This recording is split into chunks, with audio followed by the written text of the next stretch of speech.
Aviation Minister's outlook on the possibility of flight operations amid the pandemic, lawmakers and staff of Edo Assembly's compulsory act to undergo COVID-19 tests, Ondo State Governor's recovery from COVID-19, the loss of the Benue Vice Chairman of COVID-19 Committee to Pandemic, and how the post-COVID-19 workplace will change business for the better. We'll begin with the first update that the Minister of Aviation, Senator Hadi Sirika, has said it is almost impossible to achieve physical distancing on flights without hurting the revenue of airlines. He said this during a webinar attended by stakeholders in the aviation sector, focusing on the status of the industry restart. The minister said total social distancing was impossible to attain in the airplanes, as it means seats will have to be taken on the left, right, in front and behind to achieve at least 0.5 meters. He said achieving social distancing on flights would mean that airlines stick with 40% of their carrying capacity, further stating he cannot see physical distancing being achieved within the airplane and making money. He challenged stakeholders to come up with some ingenious ways of achieving safety within the cabin rather than physical distancing. In another development, the governor of Ondo State, Governor Rotimi Akeredolu, has recovered from COVID-19.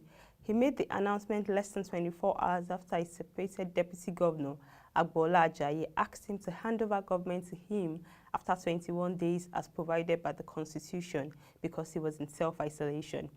In what seems like a reaction to the statement amidst a charged political atmosphere ahead of governorship elections in the state, Akeredolu in a briefing yesterday said he had tested negative and was fit to continue in his capacity as governor. The Edo House of Assembly yesterday adjourned sitting indefinitely to enable it conduct compulsory COVID-19 tests for members and staff. The COVID-19 test for members and staff at the Assembly followed the discovery of a second confirmed case of the pandemic in the complex.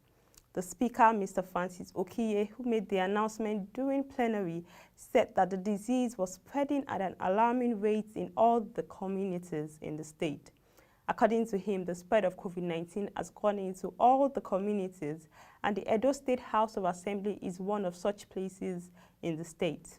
We now have a second confirmed case in the Assembly. Against this backdrop, members and staff, including the press, is by this notice mandated to undertake the compulsory test for the COVID-19. We must all come to terms with the reality on ground that the disease is real and it's in our midst. The disease is not a death sentence, he said.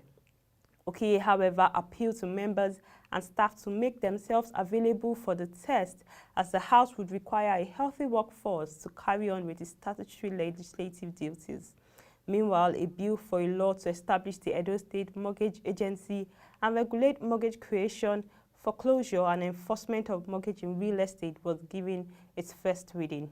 According to the Speaker, the resumption of plenary will be communicated to the public by the Clerk of the House. The Vice Chairman of the Benue State Action Committee on COVID-19, who was also the Deputy Vice Chancellor of the Benue State University, Professor Godwin Achinge, has reportedly passed on from the COVID-19 pandemic.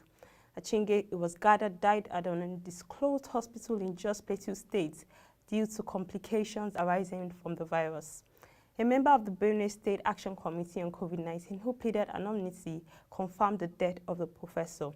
The state governor, Samuel Otom, had last Saturday named Professor Achinge among the over 30 people who had tested positive for COVID-19 in the state in the last few days. Last week, the Vice Chancellor of the Benue State University also disclosed that he was infected by the virus. According to the World Economic Forum, the COVID-19 pandemic has forced organizations across the globe into a balancing act, protecting the health and safety of our employees while simultaneously continuing their operations. Businesses should start with an honest accounting of how a reduced on-site workforce with more flexible workplace conditions can help the business execute on a strategy and align business objectives with the evolving workforce in the following ways.